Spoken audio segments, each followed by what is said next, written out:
Assalamualaikum warahmatullahi wabarakatuh. Waalaikumsalam warahmatullahi wabarakatuh. Alhamdulillahi rabbil alamin.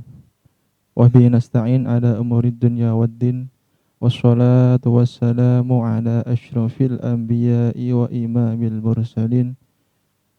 Sayyidina wa maulana Muhammadin wa ala alihi wa sahbihi ajmain. Amma ba'd. Yang saya hormati Bapak.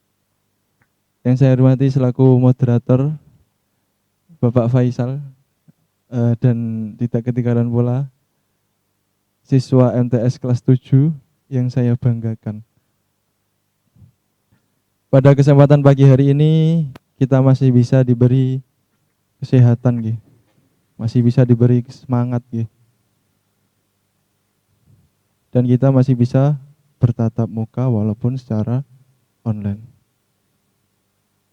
Jadi langsung saja, kemarin masih itu, gitu, tentang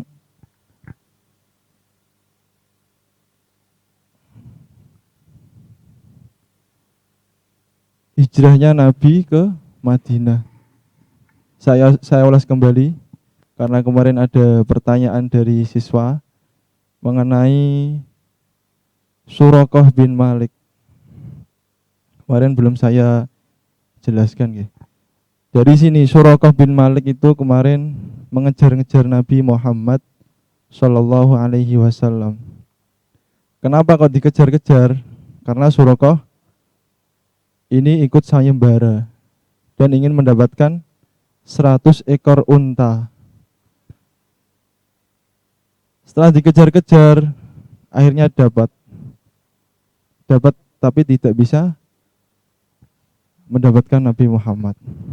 Dan kudanya itu terpeleset, tidak bisa, guys. Dan setelah itu Nabi Suraqah itu meminta kepada Nabi Muhammad untuk mendoakan agar kudanya kembali lagi tunggang langgeng. Akan tetapi diijabahi oleh Allah, kudanya berdiri lagi. Karena Suraqah itu berjanji dan tidak menepatinya, akhirnya tunggang langgeng lagi. Kudanya tidak bisa lagi. Dan akhirnya itu Suraqah itu diberikan kepada Nabi Muhammad, yaitu gelang Kisra, guys.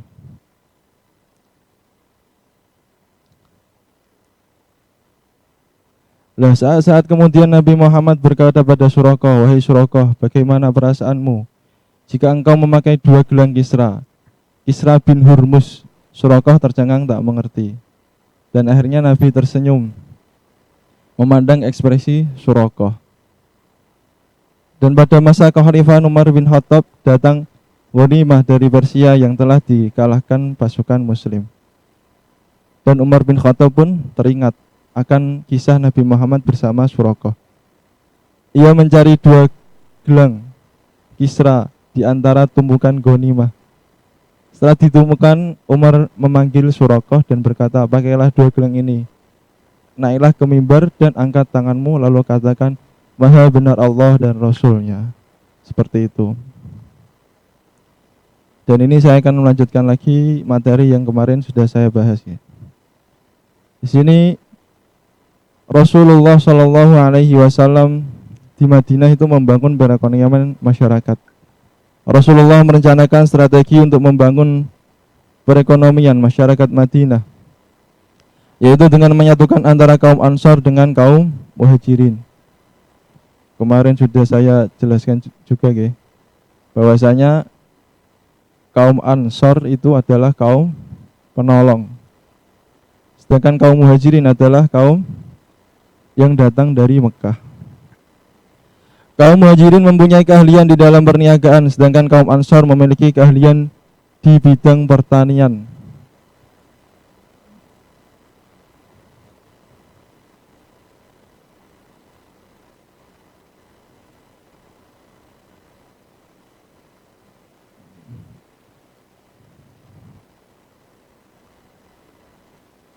Yang pertama, hal-hal yang dilakukan Rasulullah dalam membangun perekonomian. Yang pertama, yaitu satu, kebebasan individu. Tanpa kebebasan individu, kaum muslimin tidak dapat melaksanakan kewajiban mendasar dan penting dalam menikmati kesejahteraan. Yang kedua, hak terhadap harta. Dari sini Islam mengakui hak individu untuk memiliki harta. Namun, Islam memberi batasan tertentu supaya kebebasan itu tidak merugikan masyarakat umum.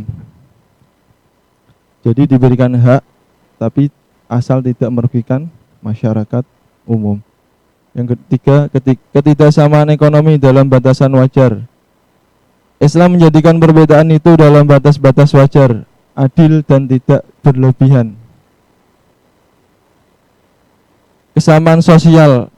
Setiap individu mempunyai peluang yang sama untuk mendapatkan pekerjaan dan menjalankan berbagai aktivitas ekonomi. Lanjutnya lagi, jaminan sosial. Setiap individu dijamin memperoleh kebutuhan pokoknya masing-masing. Distribusi kekayaan secara merata. Islam mencegah penumpukan kekayaan pada kelompok kecil tertentu dan mengajarkan kepada semua lapisan masyarakat. Lanjut lagi, larangan menumpuk kekayaan. Larangan terhadap organisasi antisosial. Islam melarang semua praktek yang merusak dan antisosial yang terdapat dalam masyarakat. Misalnya berjudi, minuman arak, riba, dan menumpuk harta. Lanjut lagi, kesejahteraan individu dan masyarakat.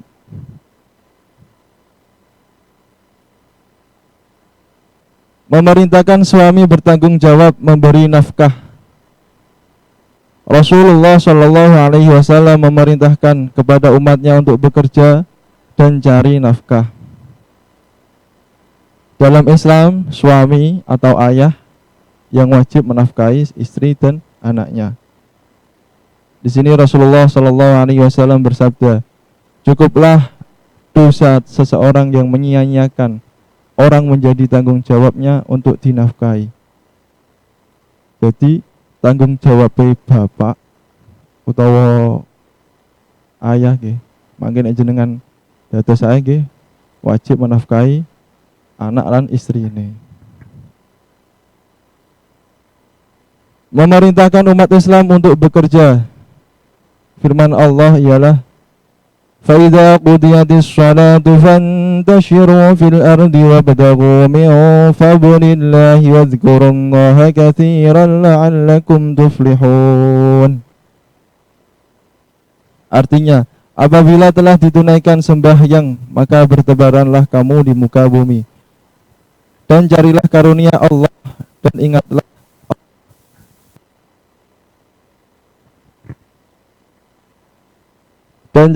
karunia Allah dan ingatlah Allah banyak-banyak supaya kamu beruntung. Quran surat Al-Jumu'ah ayat 10. Ini biasanya dibacakan ketika itu nggih, salat Jumu'ah nggih.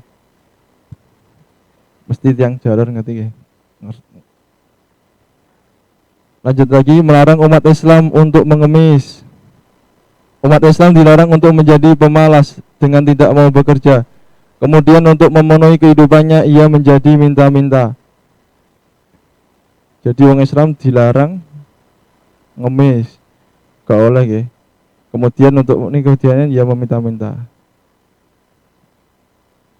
Saking keterusan, dia kesenangan golek duit ngemis. Jadi ini gak oleh, dilarang oleh Islam. Memberi lebih baik daripada meminta-minta. Kita dianjurkan untuk memberi daripada meminta-minta. Rasulullah Shallallahu Alaihi Wasallam bersabda, tangan di atas lebih baik daripada tangan di bawah. Dan tangan di bawah adalah peminta, sedangkan tangan di atas adalah pemberi. Milih budi, milih sing neng atas ya. Jadi milih sing jadi pemberi mawon. Umat Islam diperintahkan untuk memenuhi kebutuhan sendiri. Rasulullah Shallallahu Alaihi Wasallam bersabda, tidak ada seorang pun yang makan makanan itu lebih baik daripada makan hasil usahanya sendiri. Dan sesungguhnya Nabi Daud alaihi salam makan dari hasil usahanya sendiri. Dalam firman Allah, "Kulu washrabu min rizqillahi wa la ta'thaw fil ardi mufsidin." Makan dan minumlah dari rezeki yang diberikan Allah, dan janganlah kamu melakukan kejahatan di bumi dengan melakukan kerusakan. Quran surat Al-Baqarah ayat 60. Jadi nek milih makanan itu makanan yang halal dan thayyib atau baik. Enggak cuma halal tapi yang baik juga. Anjuran untuk mencari yang halal dan baik tidak dilakukan secara batil, tidak saling merugikan pihak lain, serta bertanggung jawab sosial seperti membayar zakat. Nek gadah luweh nggih diwajibake zakat. Dari sini ada keteladanan Nabi Muhammad bersama para sahabatnya di Madinah dalam bidang perekonomian. Jadi ada contoh. Yang pertama, membangun sistem ekonomi yang berbasis prinsip syirkah atau kerjasama atas dasar tolong menolong. Melakukan perdagangan dengan mengedepankan kejujuran dengan tidak mengurangi timbangan. Nek adol tinuku kedah jujur kaya Rasulullah Shallallahu Alaihi Wasallam. Nek barange elek nggih ngomong elek mawon. Senajan balik modal nggih mboten napa-napa. Yang ketiga, membangun etos kerja yang tinggi di kalangan kaum muslimin.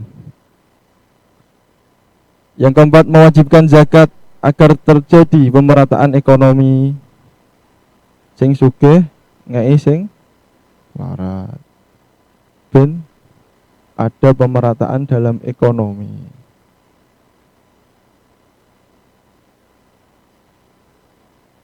Lanjut lagi, meneladani dakwah Nabi Muhammad Shallallahu Alaihi Wasallam di Madinah.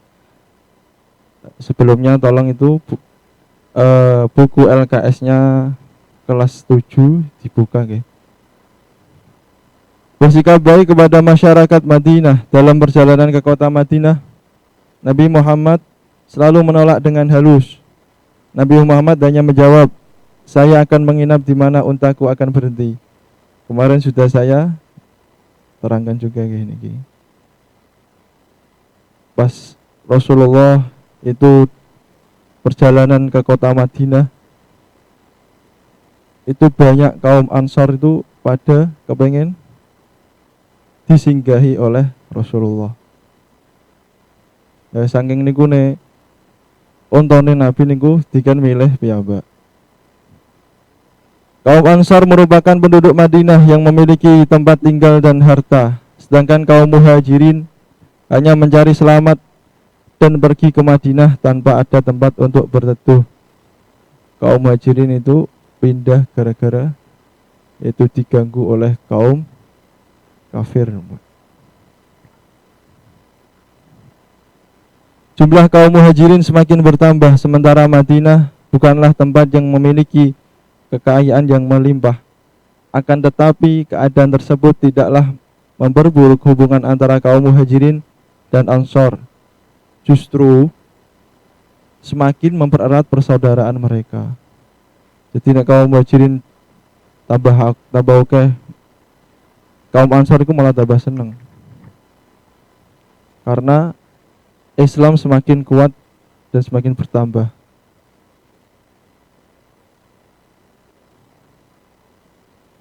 Oke, Pak. Sampun, Pak. Dari sini mungkin bisa saya sampaikan.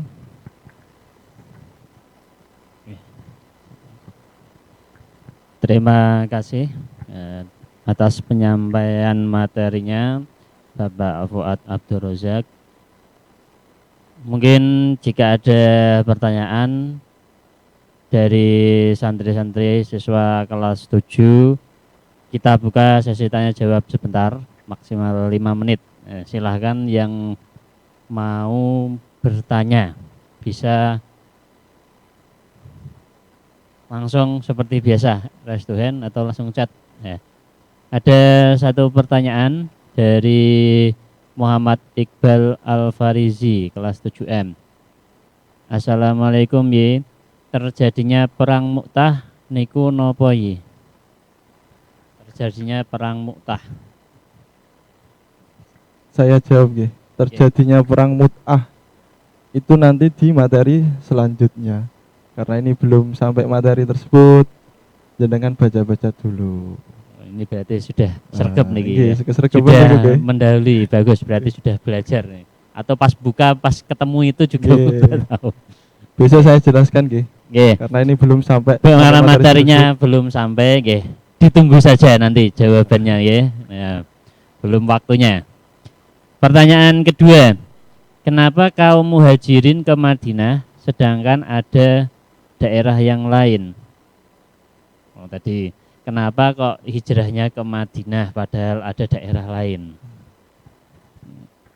Saya jawab dulu. Nah, kemarin itu sudah saya terangkan juga, bahwasanya kaum muhajirin itu pindah karena dianggap Madinah itu adalah tempat yang terbaik. Dan Rasulullah SAW mempunyai kerabat di Madinah. Seperti itu.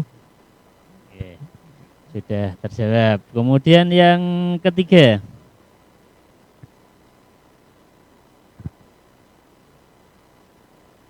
Pak, angin Rihul Ahmar itu apa? Angin Rihul Ahmar. Rihul Ahmar.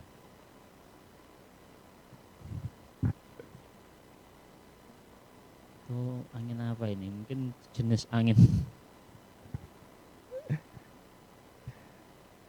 Ini kalau nggak ada di materi, mungkin bisa saya jawab nanti, yang ada di materi dulu kalau bisa.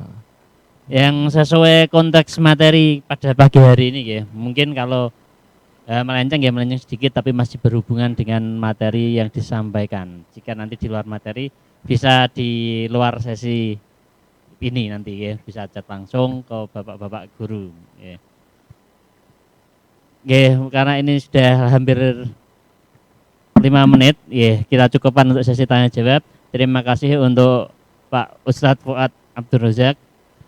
Matur suwun, terima kasih telah memberikan ilmunya sedikit kepada anak-anak dan kepada kita semua. Semoga bisa diterima dan bisa paham. Dari saya kurang lebihnya. Wallahul muwafiq ila aqwamit thoriq. Assalamualaikum warahmatullahi wabarakatuh. Waalaikumsalam warahmatullahi wabarakatuh. Untuk anak-anak, untuk